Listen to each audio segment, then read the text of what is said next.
It was an unusually busy day for the hospital staff on the sixth floor. 10 new patients were admitted, and Nurse Susan spent the morning and afternoon checking them in. Her friend Sharon, an aide, prepared 10 rooms for the patients and made sure they were comfortable. After they were finished, she grabbed Sharon and said, "We deserve a break. Let's go eat." Sitting across from each other in the noisy cafeteria, Susan noticed Sharon absently wiping the moisture off the outside of her glass with her thumbs. Her face reflected a weariness that came from more than just a busy day. "You're pretty quiet. Are you tired or is something wrong?" Susan asked. Sharon hesitated.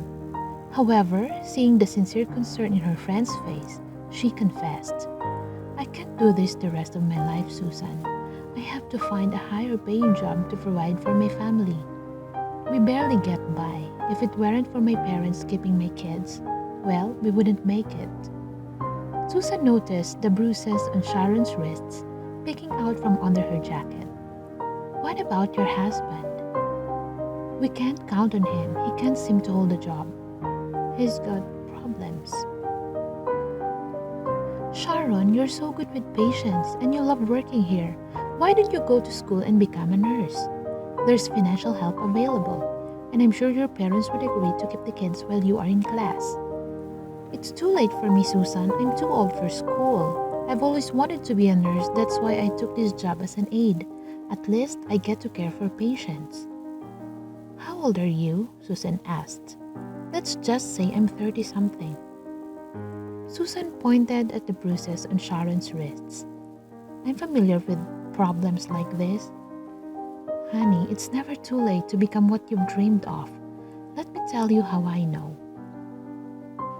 Susan began sharing a part of her life few knew about. It was something she normally didn't talk about, only when it helped someone else. "I first married when I was 13 years old and in the 8th grade. Sharon gasped. "My husband was 22. I had no idea he was violently abusive. We were married 6 years and I had 3 sons. One night, my husband beat me so savagely he knocked out all my front teeth. I grabbed the boys and left. At the divorce settlement, the judge gave our sons to my husband because I was only 19 and he felt I couldn't provide for them. The shock of him taking my babies left me gasping for air. To make things worse, my ex took the boys and moved, cutting all contact I had with them. Just like the judge predicted, I struggled to make ends meet. I found work as a waitress, working for tips only. Many days, my meals consisted of milk and crackers. The most difficult thing was the emptiness in my soul. I lived in a tiny one-room apartment and the loneliness would overwhelm me. I longed to play with my babies and hear them laugh. She paused. Even after 4 decades, the memory was still painful.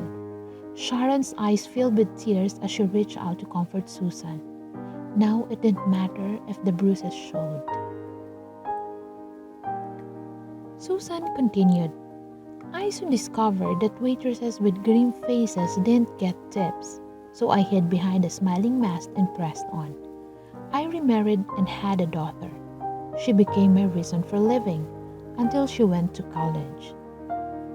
Then I was back where I started, not knowing what to do with myself, until the day my mother had surgery. I watched the nurses care for her and thought, I can do that. The problem was, I only had an 8th grade education. Going back to high school seemed like a huge mountain to conquer. I decided to take small steps toward my goal. The first step was to get my GED. My daughter used to laugh at how our roles reversed. Now I was burning the midnight oil and asking her questions. Susan paused and looked directly in Sharon's eyes. I received my diploma when I was 46 years old. Tears streamed down Sharon's cheeks. Here was someone offering the key that might unlock the door in her dark life. The next step was to enroll in nursing school. For 2 long years I studied, cried, and tried to quit, but my family wouldn't let me. I remember calling my daughter and yelling, "Do you realize how many bones are in the human body and I have to know them all? I could do this. I'm 46 years old. But I did. Sharon, I can tell you how wonderful it felt when I received my cap and pin. Sharon's lunch was cold and the ice had melted in her tea by the time Susan finished talking. Reaching across the table and taking Sharon's hands, Susan said, "You don't have to put up with abuse. Don't be a victim. Take charge. You will be an excellent nurse. We will climb this mountain together." Sharon wiped her mascara-stained face with her napkin. "I had no idea you suffered so much pain. You seem like someone who has always had it together." "I guess I've developed an appreciation for the hardships of my life," Susan answered. "If I use them to help others, then I really haven't lost a thing."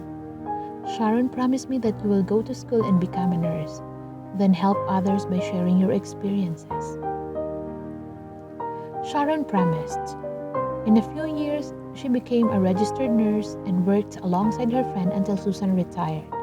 Sharon never forgot her calling or the rest of her promise. Now Sharon sits across the table, taking the hands of those who are bruised in body and soul, telling them, "It's never too late. We will climb this mountain together."